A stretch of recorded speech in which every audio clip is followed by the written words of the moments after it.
Sitting here with Coach Eric Morris. He is the defensive line coach at LCU. Coach, welcome. Appreciate you having me.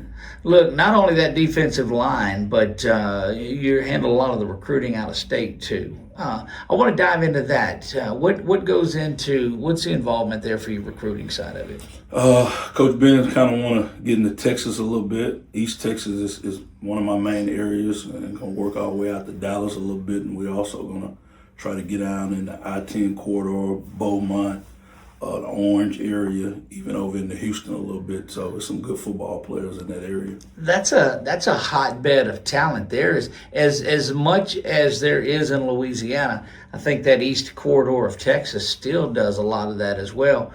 What is it that jumps out at you about getting over there? What do you sell those guys about coming over to LCU? Just it's close to home. It's not far. Something different from them. But it's some great high school football programs in that East Texas and Texas in general. You're familiar with this area as well because I think you were a star there at Mississippi College a couple of years ago. But does it seem like it's been 20 years? Don't seem like it. It's flown by, man. I'm a Shreveport native, so North Louisiana is home for me. But playing against Coach Ben his freshman year, my senior year. It's flown by, man, but it's been great. Look, what were those days like? Because there were some pretty good rivalries. I know there are now, but with the portal and the jumping and the moving and all of this, that's when you were at a school and you repped that school pretty solidly. So how was that? Absolutely, it was good. The rivalries and the games were intense. All the guys at different schools, they knew each other. Either they played against each other in high school, or it was like you said, it was constant. Every year you saw the same player, so it was good. You knew who you were going. How a lot of folks lose sight of the coaches as players back then. You talked about Coach Ben and being able to play against him there, and he's got a banner hanging in, which I know he doesn't care about at all. He just assumed people forget all about that. What was it like going against him? Coach was good, man. Like I said, his freshman year was my senior year. And I knew a lot of the guys on the Louisiana College roster that year. I knew a lot of the coaches, but Coach was good, man. We knew he was a smart guy. We knew he liked to get the ball out fast. So it was a challenge, and they beat us that year. He was pretty good. Did you ever get him on the ground? Yeah, I messed with him when I first got here. The very first play of his freshman year, the very first play, I made him fumble. So it was good. But he threw 3 touchdowns after that, so it was good. Seems like you woke him up a little bit. No doubt. You talked about being the Shreveport native. What was that like growing up, your high school side of it? It was good. Played at Bird. Man, in 4 years we lost 4 games, and it was playoff time when we lost. So it was good, man. Coach Carter, Coach Suggs, Coach App, man, all them guys are the reason why I'm coaching now. Look, that's great. It's what amazes me at the different sections of the state that play differently. You see that northeast or that northwest side of it, they throw the ball 60, 70 times a game. Oh, yeah. They might throw it 5 times a game in the northeast side of the state. What were the differences like? Was it still that sort of an? It was flipped. It Okay. was flipped when we played because we ran wing T triple option when I was in high school. And you might go over to West Monroe, they running the same thing, but you might go to Neville and they're throwing the ball, or Ouachita's throwing the ball. Bastrop back then threw the ball a lot because they had a bunch of good athletes. So whatever fits the kids at the time is usually what a high school would do. So it's good ball. When you went to Mississippi College out of Bird, did you know the coaching was what you wanted to do? Absolutely. I knew in high school, like I just said, Coach Carter, Coach Suggs, and Coach Abernathy, who was our defensive coordinator in high school, man. I just learned so much from them at an early age. I was a basketball guy in middle school. Right. So when I went to high school and started playing in 9th grade, just being coached by them guys inspired me to do it. Look, the coaching path that you've taken to get to LCU has had a number of stops on there. Take us through that a little bit. Well, started a program after I finished Mississippi College. I went to grad school at Stephen F. Austin, and I knew I wanted to try to coach either in college or high school in that area. Got a chance to help start a program at Lon Morris Community College, which is the oldest college junior college in Texas, which is now closed down. So I helped start that program in 2008. And from there I went to Arkansas Baptist when it was a JUCO. Spent 4 years there. From there I went to an NAIA school, Bethany College in Kansas, was there 2 years. And then got a chance to go over to North Carolina and start a brand new Division II school, Barton College, which has been doing well, having a rough year this year, but Coach Hester's doing a great job. And then had a chance to spend a year and a half at Fayetteville State, one of the most dominant programs in Division II football. They're currently 6-0 in the CIAA right now. I had a chance to work for Coach Hayes, which is a great man, defensive-minded guy. So had a chance to work for some good people, some great programs, and just wanted to get back closer to home and was blessed to get this job. Coach Ben called me, and I had to take it. I'm a Louisiana guy. That's right. Look, you're not starting a new program, but with Coach Ben there, and it does seem like a rebuild that's on there. You guys have a ton of freshmen and sophomores are playing. Now, don't get me wrong, you've got some good senior leader and junior guys that are there, but anybody that looks at the roster sees it's made up of freshmen and sophomores that are contributing. No doubt. So how is that kind of a rebuild mindset going? I told Coach Ben, and this is what I've done anywhere I went. The first thing you have to do when you take a new job is you have to change the mentality and the fundamentals. That was the first thing I wanted to dive into when I got this job in January or February. It's just change the mentality and the fundamentals of how they play and how they think and how they go about doing business. And this has been good. Kids are buying in, and we're having success because of it. So I'm proud of it. Getting in, you hear this, getting your guys in there along that defensive line. What has that been like, reaching out and saying, hey, because you've got connections from all over, but diving into that Texas side of it, how has that been of going, look, we got some young guys that are playing, you got a good chance to come in? Absolutely. It's just for me, it's relationship with high school coaches that I either played with or played against in college that are now high school coaches. And they know who I am and what I stand for and what I'm trying to accomplish on the defensive line and just in football in general. So it's been good. Look, I think that's something that's lost in all of it, because as somebody that's on the outside of it, just on the broadcasting side of it, I expect you can just pick up the phone, hey, Coach, I want to come look at this guy. These coaches are very protective of their players. If they don't know you and you're not Nick Saban or, then is it difficult to get in the door? It's a relationship. It's a relationship thing. Somebody knows somebody that know you. Right. So when you call a new coach, he's going to fill you out a little bit, and at some point during the conversation, you're going to know somebody that know each other. Right. And it goes from there. But Texas is a relationship state when it comes to recruiting. So you have to know somebody to get in there. So, which is good. Look, let's jump over a little bit to that defense this year and just talk about the overall. They have ended a couple of games with interceptions. They've battled. They've played some teams, the Hardin Simmons and McNeese and Texas Wesleyan, that gave them a challenge on there. But how have you helped the guys grow from that each week? Man, just hard work, just diving in, knowing our opponent, but just focusing on us and what we can control. And that's our attitude, our effort, our mentality. Again, our fundamentals and how hard we approach it and how hard we practice and prepare. So that's just been the main thing for us. Coach Wood do a great job of putting us in the right situations, and the kids play hard and play fast, and we just control what we can control. That's such a good point. We look around, and when we've attended several of the practices, everybody's doing their own thing, and there's not a lot of micromanaging. You don't see Coach Ben going around to every unit that he's tending to. You don't see Coach Wood going around to all the defenses on there. How has that been, being able to just go out there and coach and know that they got your back? It's a trust thing. Coach Ben, when he hire guys, and he knows, and he's a great head coach, man, you got to be able to trust the guys to do the job you hired them to do. I've been in this business going on 19 years, so it's just something you got to believe in and be passionate about the brand that you're putting on the field. So it's been good. These long road trips that you guys go on, and there's been a number of them this season. Got another big one coming up in a couple of weeks. Yeah. How has the prep been for that, because this has got to be one of the most unique conferences there is with all the travel.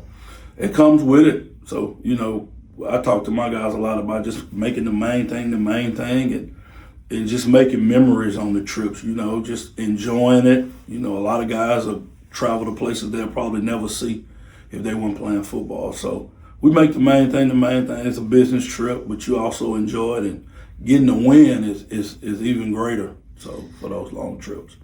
One thing I've noticed this year is that I think the crowds have been a little more supportive. It starts at the top with President Dr. Johnson, and what is the atmosphere there on campus been like for folks that are new to the campus? It's supportive. From my standpoint, it's supportive. Winning helps that anywhere you are.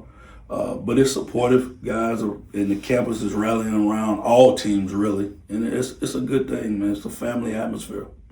Tell me about the recruiting side of it when you're going out and talking to somebody about Louisiana Christian University that may not have heard about it, and you're talking to them on how big of a family it is, because they're going to hear that everywhere they go. Mm-hmm. What is it that makes LCU so special? And leadership, like you said, Dr. Johnson, man, he's a godly man. He's a great guy.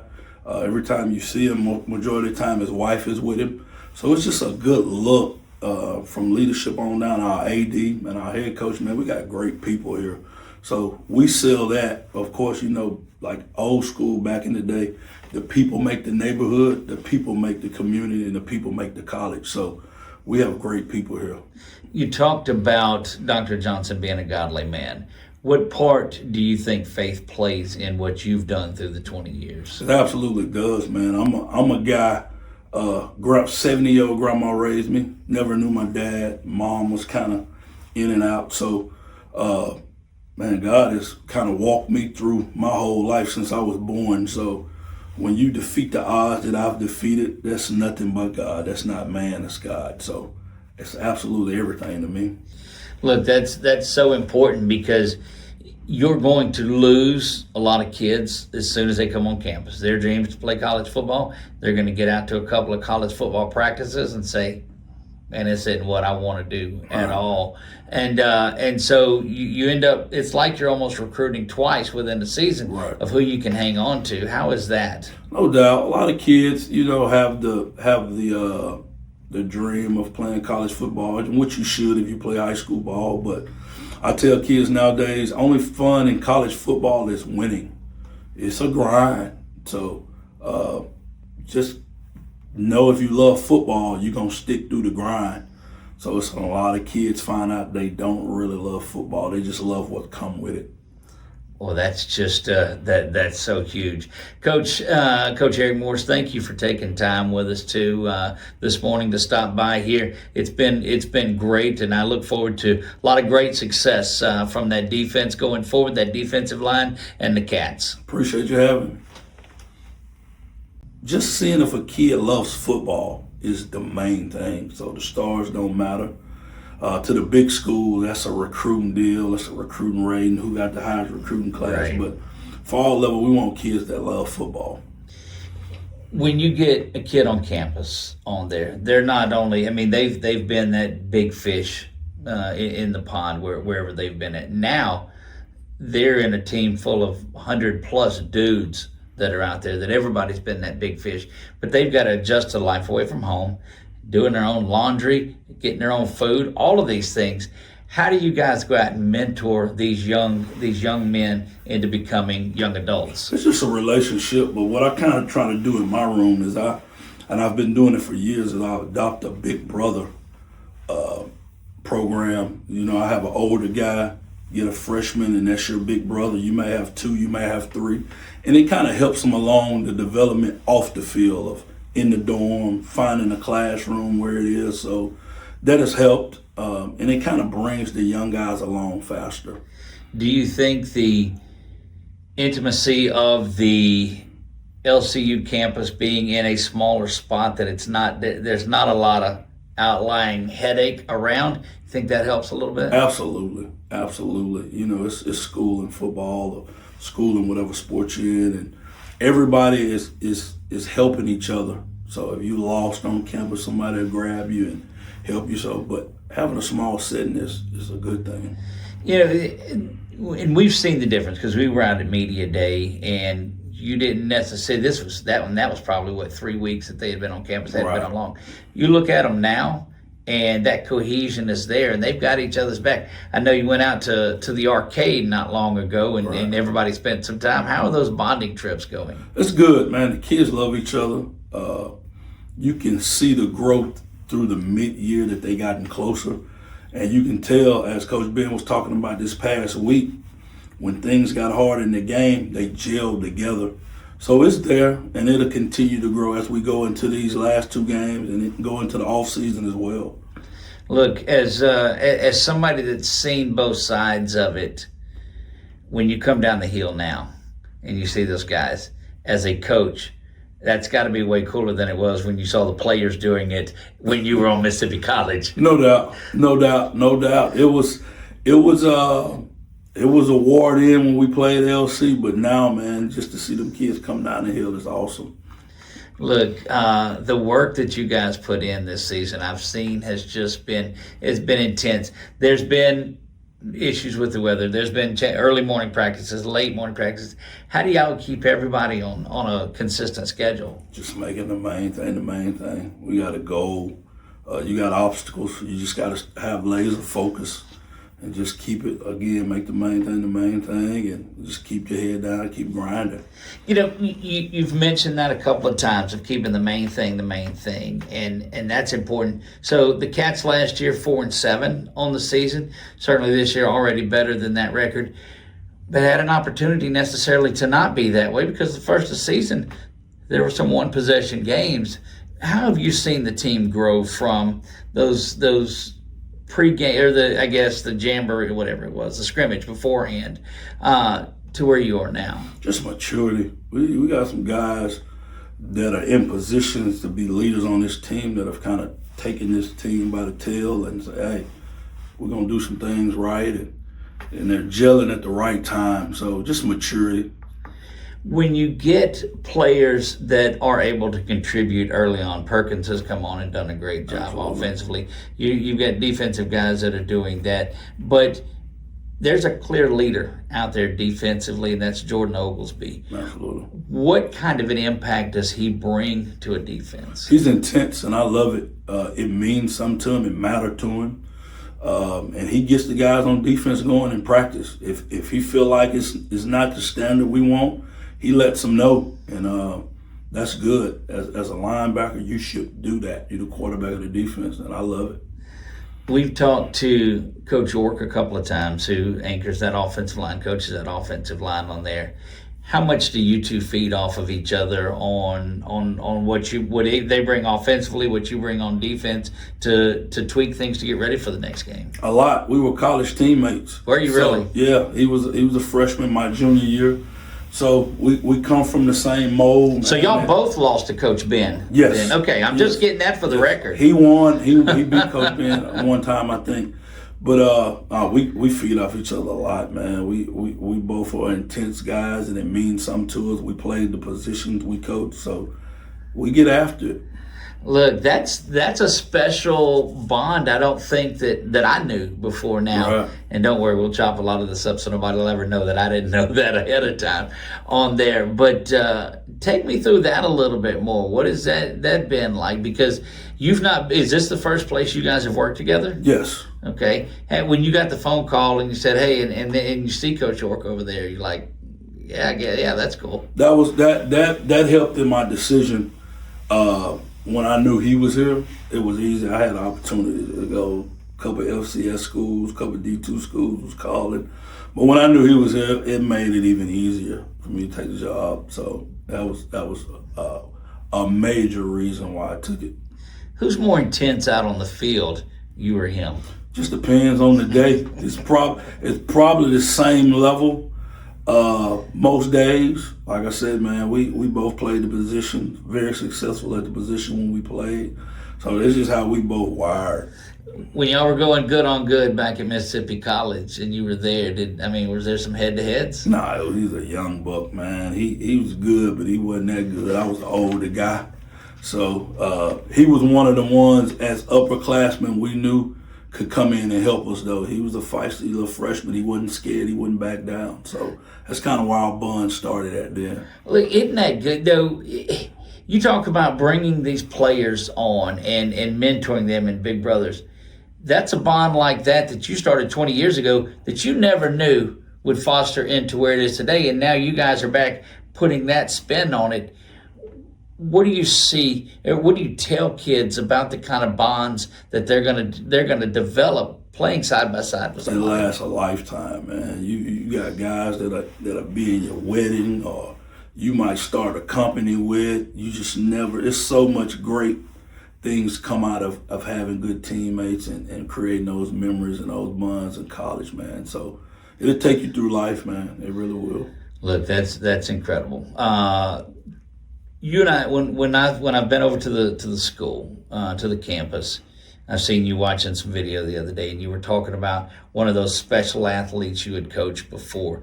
Tell me about some of the guys that you've coached through the past and the successes, and even that one. Oh man, the one I was watching is Cam Cunningham. I coached him at Fayetteville State last year. He's starting at Youngstown State now and is doing a great job. They actually played North Dakota State, who's #1. And the Bison. We talked this week. And Cash Devon is another kid I coached. He was a 3-star kid out of high school in North Carolina. Coached him at Barton. He's at Tennessee Tech now.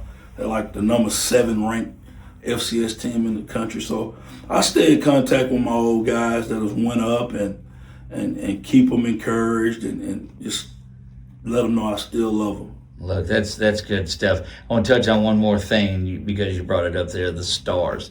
At the level that NAI is, you don't see a lot of the 4 stars and 5 stars and any of those, but so many times you see people miss on ratings, and that's where the success of a program is built. So what is it that you look at in a kid that has nothing to do with what somebody else ranks them as? It's mentality. You know, we kind of started the recruiting process in spring ball, going out watch them in spring, going out watch their high school games. But I like to watch a kid's mentality. Does he have strike talent? Does he like to use his hands?